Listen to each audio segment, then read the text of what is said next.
please subscribe and don't forget to press the bell icon to get notified whenever we upload a new video.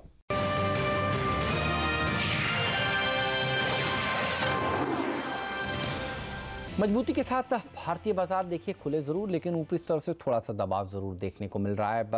अब देखिए 10,420 के आसपास खुले, 10,440 तक Nifty गया और उसके बाद ऊपरी स्तरों से थोड़ा सा प्रेशर ज़रूर बना। हालांकि ग्लोबल मार्केट्स की तस्वीर बहुत ही शानदार नज़र आ रही है। हांगकांग के बाजार देखिए, जापान का बाजार देखिए, अच्छी तेज़ी इस समय दिखा रहे हैं। हांगकांग के बाजार तो अभी मैं देख रहा था करीब 500 पॉइंट ऊपर कारोबार कर रहे थे। जापान में भी अच्छी तेज़ी देखने को मिल रही है। हांगकांग ये लीजिए, अब 500 वाला जो है वो करीब 700 पॉइंट का उछाल दिखा रहे हैं, लेकिन उतनी बढ़िया तेज़ी कह सकते हैं भारतीय बाज़ारों में आज नहीं देखने को मिल रही। और इसके पीछे वजह है बैंक निफ्टी, और बैंक निफ्टी को गिराने में दो प्राइवेट सेक्टर बैंक्स का बड़ा योगदान है, आईसीआईसीआई बैंक और एक्सिस बैंक। जिस तरह से ख़राब खबरें आई, एसएफआईओ ने इनको सम्मन किया है। इन खबरों के बाद देखिए बैंक निफ्टी एक बार तो लाल निशान में भी फिसल गया और उसके बाद अब थोड़ा सा रिकवर करने की कोशिश करता हुआ, क्योंकि ये दोनों ही स्टॉक्स देखिए थोड़ा सा रिकवर कर रहे हैं, लेकिन इस खबर ने दरअसल आज बाजार का मूड ख़राब किया है। आईसीआईसीआई बैंक तो अभी भी देखिए हरे निशान में आने की कोशिश ही कर रहा है, लाल निशान में इस समय कारोबार कर रहा है, डेज लो के आसपास ये ट्रेड करता हुआ। तो इन दो शेयरों में थोड़ा प्रेशर देखने को मिल रहा है। कल मेटल शेयरों में दबाव था, यहाँ पर थोड़ा सा आज के सत्र में उछाल देखने को मिल रहा है। आईडीबीआई बैंक ने नए 52 वीक्स हाईज को छुआ है। पीसी ज्वेलर्स अच्छा प्रदर्शन दिखाता हुआ आज नजर आया। तो मेटल इंडेक्स में कल जो दिक्कत की बात थी वो थोड़ी सी टोन डाउन होती हुई नजर आ रही है। लेकिन बाजार को आपको किस तरह से ट्रेड करना चाहिए, 10,400 पर इस समय निफ्टी में क्या सौदा आप करें, इस पर बात करने के लिए हमारे साथ जुड़ चुके हैं kiranjadhav.com के सीईओ और को फाउंडर आशीष केलकर। आशीष, स्वागत है आपका। बताइए निफ्टी, बैंक निफ्टी कैसे अप्रोच करेंगे आप आज? गुड आफ्टरनून हेमंत जी। अगर ओवरऑल चार्ट स्ट्रक्चर देखते हैं तो मैं मानता हूं कि हालांकि अभी थोड़ा सेलिंग प्रेशर है, थोड़ा दबाव में दिखाई दे रहा है निफ्टी, लेकिन फिर भी मेरा व्यू बुलिश है। अगले 2-3 ट्रेडिंग सेशन की बात करते हैं ना हेमंत जी, तो मैं मानता हूं कि यहाँ पे खरीदारी करके ही चलना चाहिए। स्टॉप लॉस बहुत ही करीब है, रिस्क टू रिवॉर्ड रेशो बेहतरीन साबित हो सकता है, इसीलिए मैं निफ्टी में और बैंक निफ्टी में भी बाय करने की सलाह देना चाहता हूँ। निफ्टी की बात करें तो स्टॉप लॉस 10,370 के लेवल पे होना चाहिए, और टारगेट की बात करें तो 10,465 ये पहला लक्ष्य मुझे चार्ट के ऊपर दिखाई दे रहा है निफ्टी में अगले 2 या 3 ट्रेडिंग सेशन में। और बैंक निफ्टी की बात करें तो यहाँ पे खरीदारी करने की सलाह है। 24,750 का एक स्टॉप लॉस होगा, जो कि करीबन 100 पॉइंट यहाँ से दूर है। और टारगेट की बात करें तो 25,000 का पहला लक्ष्य होगा चार्ट के साथ। राइट, तो तेज़ी का ध्यान रखिए। यहाँ से एक बाउंस की एक्सपेक्टेशंस की जा रही है। आशीष की राय सामने आपके। इसी बीच खबर आती हुई कि कार्तिक चिदम्बरम पटियाला हाई कोर्ट पहुँच चुके हैं, और ये खबर भी आ रही है कि संसद की कार्यवाही स्थगित कर दी गई है। तो दूसरे दिन लगातार देखिए संसद में कामकाज नहीं हो रहा है, हंगामा हो रहा है, और ये एक और अपडेट आपके सामने इस समय निकल कर आ रहा है। तो इस समय कार्तिक चिदम्बरम जो है वो पटियाला हाईकोर्ट पहुंच चुके हैं। इस खबर पर हमारी नज़र रहने वाली है, लेकिन एक सेक्टर जो सबसे अच्छा प्रदर्शन दिखा रहा है आज वो है ऑयल एंड गैस सेक्टर में। ऑयल मार्केटिंग कंपनियां एचपीसीएल, बीपीसीएल, आईओसी देखिए तीनों की तीनों स्टॉक्स 2 से करीब 2.25% मजबूती के साथ कारोबार कर रहे हैं। और मॉर्गन स्टैनले की एक रिपोर्ट है जिसमें वो कह रहे हैं कि पिछले 3 महीने में बहुत अंडर परफॉर्मेंस देखने को मिली है, लेकिन मॉर्गन स्टैनले को लगता है कि नतीजे तो हैं वो अच्छे आने वाले हैं इस बार, और इसके चलते वो कह रहे हैं कि बीपीसीएल और आईओसी वो खरीदना चाहेंगे। और देखिए बीपीसीएल और आईओसी सबसे अच्छा प्रदर्शन दिखाने वाले दोनों स्टॉक्स इस समय। एचपीसीएल भी मजबूत है, लेकिन इनके बनस्पत ये दोनों शेयर ज़्यादा मजबूत है। लेकिन इन तीनों में चार्ट्स में सबसे अच्छा क्या नज़र आ रहा है आपको, जहाँ पर लॉन्ग पोजिशंस बनाने की सलाह देंगे आप? आशीष बताइए। तीनों चार्ट अगर हम कंपेयर करते हैं ना हेमंत जी, तो मैं मानता हूं कि बीपीसीएल बेहतरीन पिक रहेगा इन तीनों में से, क्योंकि इसमें एक अच्छा इंट्राडे के तौर पर एक असेंडिंग ट्रायंगल पैटर्न फॉर्मेशन को ब्रेकआउट भी दिया है, तो यहाँ पे खरीदारी करने की सलाह दूंगा डेफिनेटली। स्टॉप लॉस 440 का लगाना है, जो कि करीबन 4.5 रुपया यहाँ से नीचे है, और पहला लक्ष्य जो दिखाई दे रहा है 452 का। ओके, तो बीपीसीएल ये है पिक, ध्यान रखिए, नोट करिए इसको। यहाँ पर अच्छी तेज़ी देखने को मिल सकती है। तो अब अर्निंग्स की एस्टीमेट्स आना शुरू हो रहे हैं, और बड़े बड़े ब्रोकरेज हाउसेस बता रहे हैं कि इस बार नतीजे कैसे आ सकते हैं इन कंपनियों के। तो अच्छे नंबर्स आने की अनुमान लगाया जा रहा है। इसके अलावा अब आपकी नज़र होनी चाहिए आईडीबीआई बैंक पर, और इस स्टॉक ने भी देखिए क्या ज़बरदस्त तेज़ी दिखाई है पिछले कुछ ट्रेडिंग सेशंस में, और आज फिर बढ़िया प्रदर्शन दिखा रहा है। हालांकि एफएनओ के बैन में ये पहुंच गया। आशीष जी ये बताइए इस पर क्या व्यू बन रहा है, और ये क्या जिस हिसाब से जिस स्पीड से चल रहा है, क्या 3 डिजिट का स्टॉक भी हो सकता है? हेमंत जी, अगर इसका ओवरऑल चार्ट स्ट्रक्चर देखते हैं तो जब तक ये स्टॉक मैं मानता हूं कि करीबन क्लोज जब तक ये 86.5 के ऊपर अगर आज ये क्लोज देता है तो डेफिनेटली इसका पहला लक्ष्य चार्ट के हिसाब से दिखाई दे रहा है वो है करीबन 98 का। तो ये अगर किसी के पास ये स्टॉक है तो होल्ड करने की सलाह दूंगा। फ्यूचर्स और ऑप्शंस में ये तो बैन है, तो अगर किसी को बाय करना है शॉर्ट टर्म के व्यू से तो डेफिनेटली बाय कर सकते हैं। जैसे ये स्टॉक 87 के ऊपर 86.5 87 के ऊपर क्लोज देगा तो अगले 2 ट्रेडिंग सेशन में पहला लक्ष्य या 3-4 ट्रेडिंग सेशन में 98 तक जाने की संभावना दिखाई दे रही है। राइट, तो इस पर रखिएगा नज़र। 98 तक के लेवल्स देखने को मिल सकते हैं। आईडीबीआई बैंक में ज़बरदस्त तेज़ी होती हुई 4% की मजबूती यहाँ पर देखने को मिल रही है। मेटल कंपनियाँ कल बहुत दबाव देखने को मिला और आज बाउंस देखने को मिल रहा है। टाटा स्टील देख लीजिए, वेदांता देख लीजिए, सारी की सारी मेटल कंपनियां आज जोश में हैं। चार्ट्स पर कोई मेटल स्टॉक जो आपको नज़र आ रहा हो जहां आपको लगता है कि जो ये रिलीफ रैली है वहां वो कंटिन्यू हो सकती हो? हाँ हेमंत जी, अगर स्टॉक्स देखने गए तो ऐसे 2 स्टॉक है, एक है वेदांता और दूसरा है टाटा स्टील। लेकिन अगर दोनों में से कोई एक को चुनना है तो definitely I will go with Tata steel. करीबन 668 ऑड लेवल पे ये स्टॉक अभी ट्रेड करता हुआ दिखाई दे रहा है। पहला लक्ष्य चार्ट के ऊपर जो दिखाई दे रहा है 690 का है। एक्सट्रीम शॉर्ट टर्म टारगेट रहेगा ये 690 का। खरीदारी करने की सलाह दूंगा यहाँ पे मैं, और स्टॉप लॉस के तौर पर 662 का लेवल लगाना चाहिए। ऑलराइट, तो इस पर रखिएगा नज़र। टाटा स्टील ज़्यादा बेहतर लग रहा है और आज कुछ एक्सपर्ट्स हम सुबह भी बात कर रहे थे, वो भी यही कह रहे थे कि अगर बाउंस को प्ले करना है तो टाटा स्टील पर आप भरोसा कर सकते हैं। प्राइवेट सेक्टर बैंक्स में सबसे अच्छा प्रदर्शन दिखाने वाले 2 प्राइवेट सेक्टर बैंक्स इंडसइंड और यस बैंक, देखिए दोनों ही करीब करीब 2% ऊपर हैं और यही बैंक निफ्टी को आज मदद भी करने की कोशिश कर रहे हैं। यहाँ पर कुछ खास गिरावट भी नहीं हुई। खराब खबर आई एक्सिस बैंक और यस बैंक के लिए, जो कि आज दिन के निचले लेवल के आसपास हैं, लेकिन यहाँ पर कोई दिक्कत की बात इस समय नज़र नहीं आ रही है। लेकिन चार्ट्स पर दोनों में सबसे अच्छे क्या लगते हैं, आशीष जी बताइए। हेमंत जी, कंपेयर करें तो जिस तरह का करेक्शन हमने येस बैंक में देखा है उस करेक्शन के बाद इसमें कंसोलिडेशन होने की संभावना है। लेकिन अगर मैं इंडसइंड बैंक का चार्ट देखता हूं तो उसमें ऑलरेडी करेक्शन हो चुका है और ये करेक्शन के बाद इसमें कंसोलिडेशन भी हो चुका है। तो ब्रेकआउट की कगार पर दोनों में से कोई एक है तो वो है इंडसइंड बैंक। तो डेफिनेटली मैं इंडसइंड बैंक के साथ जाना चाहूंगा। अभी करीबन 1720 ऑड लेवल पे ये स्टॉक ट्रेड करता हुआ नजर आ रहा है। बाय करने की सलाह होगी। 1700 का स्टॉप लॉस मैं यहाँ पे रिकमेंड करूंगा। और अगर ये स्टॉक करीबन 1700 अगर ये स्टॉक 1722 के ऊपर हमें टिकता हुआ नजर आएगा और क्लोज 1722 के ऊपर निकलता है तो पहला लक्ष्य करीबन 1770 का हो।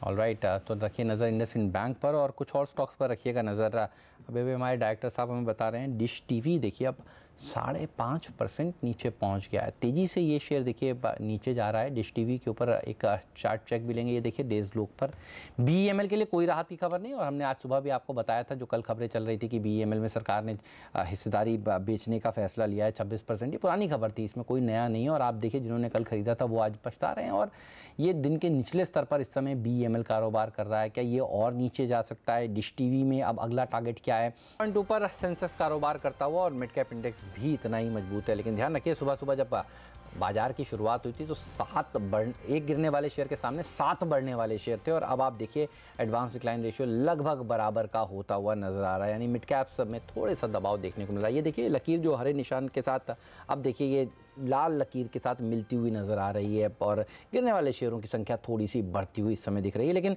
कुछ स्टॉक्स, डिश टीवी सबसे बड़ा एफएनओ लूजर यही है इस समय, 5.5% की कमजोरी दिखा रहा है। मेरे ख्याल में ये नया 52 वीक लो भी होना चाहिए। आशीष जी बताइए, डिश टीवी चार्ट चेक क्या कहता है आपका? हेमंत जी, अगर इसका हम चार्ट स्ट्रक्चर देखते हैं तो 65.4 एक बहुत ही इंपॉर्टेंट लेवल है। हालांकि अगर रिसेंट चार्ट देखते हैं तो इसमें एक डाउन फ्लैग बना हुआ है फॉर्मेशन, जिसके लक्ष्य मैं अगर चार्ट पर देखता हूं तो करीबन 54 तक ये भी दिखाई दे रहे हैं। तो इसमें और भी डाउन साइड बाकी है। 64.4 के नीचे अगर फिसलता है तो इसका पहला लक्ष्य रहेगा 52 का। किसी को अगर यहाँ पे कोई ट्रेड इनिशिएट करना है तो डेफिनेटली यहाँ पे शॉर्ट करके चलना चाहिए। स्टॉप लॉस 70 रुपीज का लगाएंगे और पहला लक्ष्य रहेगा अगले 10 या 11 ट्रेडिंग सेशन में करीबन 52-53 का। बिल्कुल, और मुझे याद है मार्च पिछले साल ये शेयर 100 रुपये के ऊपर भी निकला था और वहाँ से कंटिन्यूसली ये नीचे जा रहा है। और मैं अभी देख रहा हूँ, जी हाँ, 63 रुपये 60 पैसे का इसने 52 वीक लो लगाया है। तो कुछ कमज़ोर शेयर जो उछाल में बेचने चाहिए आपको, उसमें डिश टीवी पुराना खिलाड़ी है और देखिए लगातार ख़राब प्रदर्शन दिखाता हुआ ये शेयर नज़र आ रहा है। बीईएमएल इस स्टॉक में भी देखिए लोगों को बहुत सताया है। खबरें आई कि जी कंपनी में स्ट्रेटजिक स्टेक सेल होगा, काफ़ी अच्छी तेज़ी देखने को मिली। उसके बाद वहाँ पर जहाँ पर ये कंपनी कामकाज करती है वहाँ के चीफ मिनिस्टर ने कहा कि नहीं वो नहीं होने देंगे, फिर डिफेंस मिनिस्ट्री की तरफ से ऑब्जेक्शंस आ गए और इस स्टॉक में दबाव ही देखने को मिल रहा है। कुछ ठोस कदम आगे बढ़ा नहीं है। कल कुछ खबरें आ गई मीडिया में कि यहाँ पर सरकार ने 26% हिस्सेदारी बेचने के लिए मंजूरी दे दी है, लेकिन वो पुरानी खबर थी। बोर्ड इनका पहले ही दे चुका है वो मंजूरी और बोर्ड ने सरकार से मिलकर ही ये मंजूरी को लिया होगा। तो देखिए कल ऊपरी स्तरों पर जाने के बाद 13-14% तक ऊपर गया था, उसके बाद थोड़ा फिसला और आज बाकी के फंसे हुए लोग इसमें से निकलने की कोशिश कर रहे हैं। सुबह से दबाव में है, 2% खुला ये कमज़ोर और उसके बाद अब देखिए 4.5% की कमज़ोरी देखने को मिल रही है BEML में। चार्ट चेक क्या कहता है और इसके लिए इंपॉर्टेंट लेवल्स बताइए आशीष जी। हेमंत जी, अगर हम ओवरऑल चार्ट स्ट्रक्चर देखते हैं तो आपने एकदम सही फरमाया, ये continuously lower top lower bottom बनाते हुए नीचे की तरफ चला था। करीबन 1960 रुपए से ये स्टॉक सीधा गिरा था, करीबन 1180 तक इसने एक डाउन ट्रेंड में आया था, लेकिन 1180 के लेवल पे ना इसने एक ट्रेंड रिवर्सल पैटर्न बनाने की कोशिश की है। और कल हमने जिस तरह के वॉल्यूम आते हुए देखे थे तो ये कोशिश अभी भी नाकाम नहीं हुई है ऐसा लगता है। आज हालांकि थोड़ा दबाव में है, तो मैं यहाँ पे एक बेट लेना चाहूंगा। स्टॉप लॉस के होल्ड करने की सलाह देना चाहता हूं। स्टॉप लॉस 1270 का होना चाहिए क्लोजिंग बेसिस के ऊपर। अगर ये स्टॉक 1270 के नीचे फिसलता है तो सीधा 1180 तक वापस आ सकता है। ऑलराइट, तो रखिएगा नज़र इन लेवल्स पर। और ड्रेजिंग में भी देखिए जो कल तेजी हुई थी, इस समय ड्रेजिंग का स्टॉक भी दिन के निचले स्तर पर कारोबार करता हुआ करीब 1.5% नीचे ड्रेजिंग ट्रेड कर रहा है। बलरामपुर चीनी ये वो और स्टॉक है जो लगातार 52 वीक्स लोज लगा रहा है। पिछले जब तिमाही के नतीजे आए थे इसके 111 के आसपास कंपनी ने नतीजे कमज़ोर दिए थे, फिर बायबैक का ऐलान हुआ था, एक उछाल देखने को मिला और अब आप देखिए आज फिर से नया 52 वीक लोज। बलरामपुर चीनी ये कितनी जल्दी 2 डिजिट में आ सकता है? आपके चार्ट्स क्या सजेस्ट करते हैं? बहुत ही जल्दी आ सकता है हेमंत जी 2 डिजिट्स में, क्योंकि यहाँ पे मैं डेफिनेटली बिकॉली करने की सलाह दूंगा। पहला लक्ष्य जो चार्ट के ऊपर दिखाई दे रहा है वो है करीबन 88 रुपीज का। अभी 104 रुपए पे ये स्टॉक चलता हुआ दिखाई दे रहा है। इसने एक डिसेंडिंग ट्रायंगल पैटर्न फॉर्मेशन को कल ही ब्रेकआउट दिया था। तो पहला लक्ष्य जो चार्ट के ऊपर दिखाई दे रहा है वो 88 का है, तो अभी भी बिकॉली करके चल सकते हैं। 104 रुपए का भी ये स्टॉक ट्रेड करता हुआ नजर आ रहा है। 100 रुपए का 108 का स्टॉप लॉस रेकमेंड करूंगा और 88 का लक्ष्य होगा अगले 7 या 8 ट्रेडिंग सेशन। ऑलराइट, तो रखिएगा नज़र बलरामपुर चीनी पर और बाकी सारे शुगर कंपनियों पर।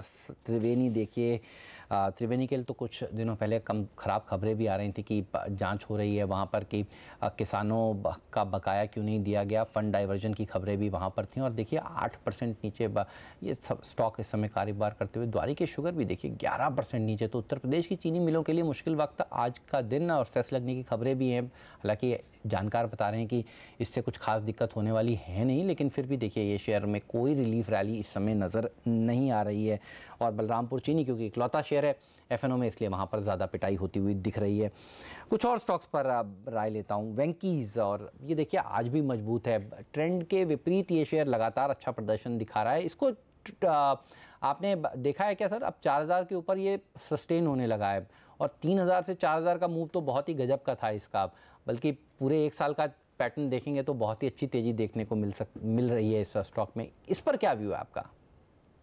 हेमंत जी, अभी आपने जो कहा कि करीबन 2800 से लेके ये स्टॉक 4000 में जिस तरह से ऊपर गया है, हार्डली 5 या 6 ट्रेडिंग सेशन में इसने ये दूरी तय की है। तो ऐसे स्टीप रैली के बाद क्या होता है, कंसोलिडेशन जोन में जाता है, प्राइस करेक्शन और टाइम करेक्शन आता है। तो हो सकता है कि यहाँ पे एक प्राइस करेक्शन, यहाँ पे एक कंसोलिडेशन होता हुआ दिखाई देगा। तो मैं मानता हूँ कि अगर किसी को नया निवेश करना है तो कर सकते हैं, क्योंकि हम इस कंसोलिडेशन के नीचे वाले कगार के यहाँ पे नजदीक खड़े हैं। डेफिनेटली बाय करने की सलाह दूंगा। यहाँ पे थोड़ा टाइम जो है वो थोड़ा ज्यादा लग सकता है, लेकिन अच्छा स्टॉक चार्ट के ऊपर दिखाई दे रहा है। स्टॉप लॉस के तौर पर 3910 का स्टॉप लॉस मैं यहाँ पे रिकमेंड करूंगा। अगर ये स्टॉक करीबन 4100 के ऊपर निकलता है तो इसका पहला लक्ष्य करीबन 4400 का होगा, तो होल्ड करना चाहिए। तो है तो होल्ड करिए, 4400 तक जाने की जगह यहाँ पर नजर आ रही है। शुक्रिया आशीष जी आपका समय निकालने के लिए। तो गया अब ये जानने का कि कमोडिटी बाजार में सबसे ज़्यादा एक्शन कौन सी कमोडिटीज़ में देखने को मिल रहा है, बताने के लिए जुड़ चुके हैं मेरी सहयोगी नेहा आनंद। नेहा बताइए कहाँ नजर है आपकी? देखिए, एग्री कमोडिटी सेक्शन पर हमारी नजर है, क्योंकि ये जो पूरा कॉम्प्लेक्स है ये दबाव झेल रहा है। लाल निशान में सारी कमोडिटीज में प्रेशर पे कारोबार हो रहा है। कैस्टर सीड में प्रेशर है और ये लगातार 5वें ट्रेडिंग सेशन दबाव दिखाई दे रहा है। पैदावार बढ़ने के अनुमान से भी दबाव है और हाजिर में लगातार आवक बढ़ती चली जा रही है। दूसरी कमोडिटी चना है, तेजी से यहाँ गिरावट आई है। हमने पिछले हफ्ते सरकार की तरफ से जो इंपोर्ट ड्यूटी हाइक होता हुआ सुना, जो कि 2017-18 में तीसरा हाइक है। उसके बाद फिलिप जरूर आया, सपोर्ट जरूर था, लेकिन ये नाकाफी रहा, क्योंकि आवक एमपी, कर्नाटक और महाराष्ट्र में बढ़ता चला जा रहा है और जो नई फसल की सप्लाई है उससे कीमतों पर यह दबाव देखने को मिल रहा है। सेकंड एडवांस एस्टिमेट्स जो कृषि मंत्रालय के, उसके अनुसार 1 करोड़ टन से ज्यादा का यहां पर रिकॉर्ड पैदावार देखने को मिल सकती है, तो इसके चलते एक प्रेशर है। दूसरी कमोडिटी ग्वार है, दबाव यहां पर भी बना हुआ है। पिछले 2 हफ्तों में 8.5-9% की कीमतों में गिरावट आई है।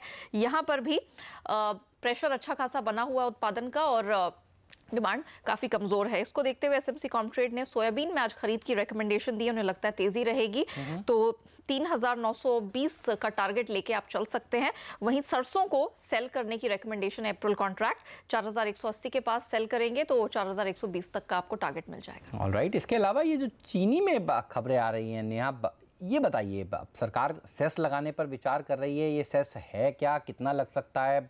चीनी शेयर तो आज दबाव में है। बिल्कुल, दरअसल ये कोई नया मामला नहीं है। जो चीनी मिले हैं वो काफ़ी अरसे से सरकार से एक शुगर सेस की डिमांड कर रही थी। दरअसल हो ये रहा है कि चीनी का उत्पादन है वो लगातार बढ़ता चला जा रहा है। 2018-19 में भी अभी जो फिगर्स सामने निकल कर आ रहे हैं उसके अनुसार 261 लाख टन के आसपास के बम्पर उत्पादन की बात चल रही है। लेकिन जो चीनी की कीमतें हैं वो लगातार प्रेशर काफ़ी समय से झेल रही हैं और इसका असर शुगर मिल्स के मार्जिन पर, उनकी लागत पर पड़ता दिख रहा है और इसी वजह से वो समर्थ हैं गन्ना किसानों के भुगतान करने के लिए और कई सालों से हमने एरियर्स को बिल्टअप होते हुए देखा है। तो यहीं पर चीनी मिलों को कुछ राहत देने के लिए सेस की रकम के जरिए एक फंड बनाने की बात है। बजट में भी इसके बारे में वित्त मंत्री जी ने ऐलान किया था।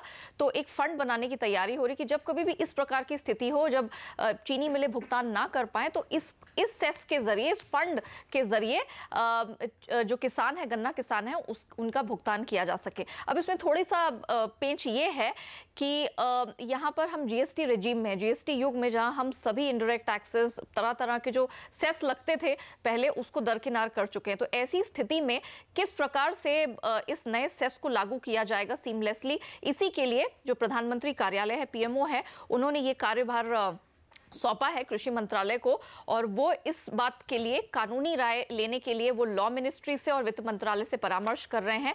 वहां से जब उनको कोई प्रॉपर सुझाव मिलेगा, जो वो कन्विंस हो सकेंगे, तब वो अपना फाइनल व्यू पिक्चर है वो प्रधानमंत्री कार्यालय को सौंपेंगे और तब इस पे कोई फैसला हो सकता है। लेकिन चीनी मिलों का मानना है, चीनी मिलों के संगठन का मानना है कि अगर ये स्टेप ले लिया जाता है तो ये पाथ ब्रेकिंग होगा और काफी बेहतरीन होगा चीनी मिलों की सेहत के लिए। ऑलराइट, तो शुगर सेक्टर के लिए राहत हो सकती है अगर ये सेस आता है, मांग उनकी है, लेकिन कितना सेस लगता है ये सब कुछ सवाल हैं और अब लग पाता है या नहीं लग पाता है ये कानूनी पेच है जिसमें अभी तक कुछ सफलता हाथ नहीं लगी है। लेकिन शुक्रिया आपका नेहा इस जानकारी के लिए। वक्त हो गया आपसे विदा लेने का और CNBC आवाज़ पर विदा लेने से पहले एक खबर ज़रूर देख लीजिए। देखिए, इस हफ्ते जो है वो GST काउंसिल की अहम बैठक है। शनिवार को GST काउंसिल की बैठक में कुछ बड़े फैसले लिए जा सकते हैं। क्या हो सकते हैं वो बड़े फैसले, इस सब पर बात करेंगे ब्रेक के बाद मिड कैप मंत्र में। मुझे दीजिए इजाज़त, नमस्कार।